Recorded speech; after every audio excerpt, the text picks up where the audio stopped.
BJP संसदीय दल की हुई बैठक प्रधानमंत्री नरेंद्र मोदी ने किया संबोधित। बोले, इस बार पश्चिम बंगाल में बीजेपी की जीत है सुनिश्चित। पीएम मोदी ने यह भी कहा कि बंगाल समेत 5 राज्यों में जिन लोगों की ड्यूटी लगी है वह अपनी जिम्मेदारियों को सही ढंग से निभाएं। उत्तराखंड में सियासी उठापटक हुई खत्म। पौड़ी गढ़वाल लोकसभा सीट से सांसद और आरएसएस के प्रांत प्रचारक रहे तीरथ सिंह रावत ने ली राज्य के मुख्यमंत्री के रूप में शपथ। कहा, मैंने इतनी बड़ी जिम्मेदारी की कभी कल्पना नहीं की थी। संसद के बजट सत्र के दूसरे चरण में कृषि कानूनों और महंगाई पर चर्चा कराने को लेकर विपक्ष का हंगामा लगातार तीसरे दिन भी रहा जारी।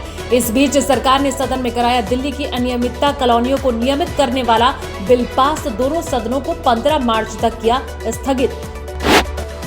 पश्चिम बंगाल की मुख्यमंत्री ममता बनर्जी ने नंदीग्राम से किया नामांकन से पहले ममता ने नंदीग्राम के सबसे पुराने शिव मंदिर में की पूजा अर्चना। गुरुवार को करेंगी कालीघाट में पार्टी का घोषणा पत्र जारी।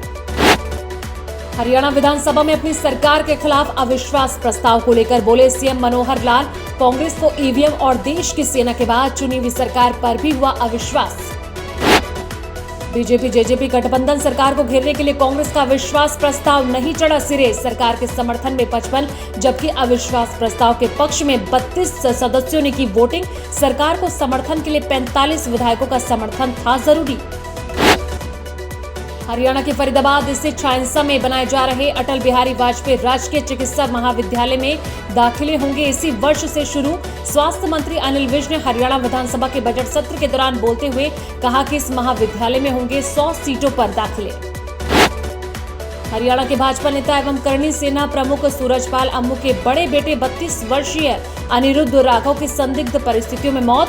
2 महीने पहले ही गाजियाबाद के फ्लैट में पत्नी के साथ हुए थे शिफ्ट। भाजपा युवा मोर्चा में थे सक्रिय।